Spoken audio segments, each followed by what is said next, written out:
বিশ্ব ইজতেমার দ্বিতীয় ধাপের আখেরি মোনাজাতে অংশ নিতে মানুষের ঢল নেমেছে। ময়দান ছাপিয়ে আশেপাশের সড়কেও অবস্থান নিয়েছেন বহু মানুষ। কিছুক্ষণ পর আল্লাহর দরবারে হাত তুলবেন লাখো মুসল্লি।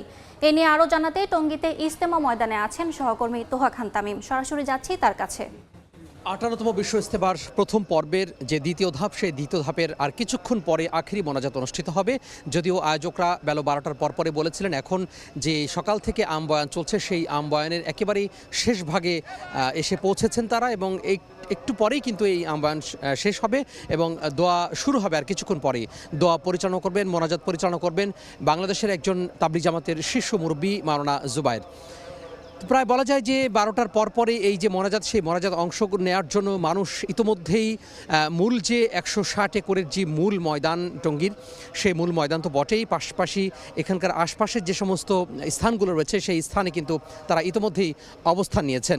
এবং একটু বলে রাখি, সেটি হচ্ছে যে এই মোনাজাতে অংশ নেওয়ার জন্য আশপাশের যে বিভিন্ন এলাকায়, সেই বিভিন্ন এলাকায় মানুষ জড়ো হয়েছেন সকাল থেকেই।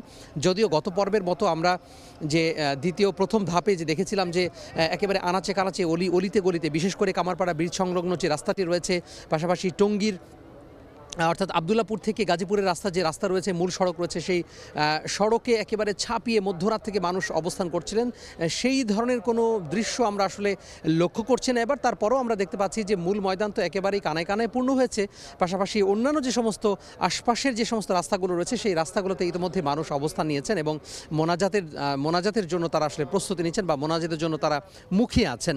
তো মোনাজাতে মূলত দেশ ও জাতির মঙ্গল কামনায় দোয়া করা হয়, পাশাপাশি বিশ্ব শান্তির জন্য, বিশ্ব মুসলিম উম্মাহর জন্য দোয়া করা হয় এবং যাতে করে কল্যাণ হয়, সবার মঙ্গল হয়, সবাই যাতে আল্লাহ এবং তার রাসূলের যে বিধান, সেই বিধান অনুযায়ী চলতে পারেন। এবং এই যে মোনাজাত অনুষ্ঠিত হবে আর কিছুক্ষণ পরে, এই মোনাজাত শেষ হওয়ার পরেই সবাই কিন্তু নিয়ত নিয়েই তারা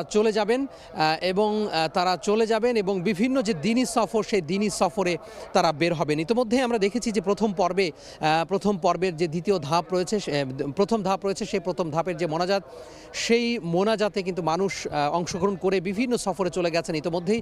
এবারও এর ব্যতিক্রম হবে না। আমরা সময় টেলিভিশনের দর্শকদের জন্য আমরা পুরো মোনাজাতটা কিন্তু সরাসরি সম্প্রচার করব। সময় টেলিভিশন সহ ডিজিটাল মাধ্যম রয়েছে, ফেসবুক পেজ এবং ইউটিউব চ্যানেল, সকল মাধ্যমেই, সকল সামাজিক যোগাযোগ মাধ্যম সহ টেলিভিশনে কিন্তু এটি সরাসরি সম্প্রচারিত হবে। এবং আর কিছুক্ষণ পরে, এখন আমবয়ান চলছে, আমবয়ানের শেষ হয়ে সর্বশেষ যেই পরামর্শ, সেই পরামর্শ করছেন মুরব্বীরা।